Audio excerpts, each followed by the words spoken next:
নমস্কার বন্ধুরা, অনিফার্স world YouTube চ্যানেলে আপনাদেরকে স্বাগত। স্বাস্থ্য দপ্তর থেকে ইম্পর্ট্যান্ট একটা নোটিশ দেওয়া হলো। সরকারি হাসপাতালে অ্যাডমিট থাকা রোগীদের জন্য এটা অত্যন্ত ভালো একটা খবর। সরকারি হাসপাতালে যে সমস্ত রোগীরা ইনডোর চিকিৎসা পরিষেবা পাবেন, মানে যদি অ্যাডমিট থাকতে হয় পেশেন্টদের, সেক্ষেত্রে রোগীদের ফুল রাইস ডায়েটের বরাদ্দ অনেকটাই বাড়িয়ে দেওয়া হলো।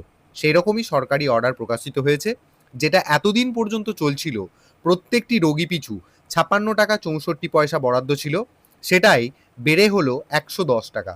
প্রায় ৫৪ টাকা অতিরিক্ত বরাদ্দ বাড়ানো হলো প্রতি রোগী পিছু। এবং পেশেন্টরা এই সুবিধা পাবেন আগামী ১লা আগস্ট ২০২৬ থেকে।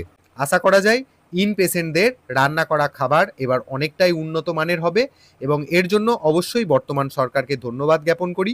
ছোট্ট আপডেট আপনাদের জন্য, ভিডিওটি সকলের সাথে শেয়ার করুন এবং আপনারা যারা আমার চ্যানেলে নতুন তারা চ্যানেলটিকে সাবস্ক্রাইব করে নিতে ভুলবেন না।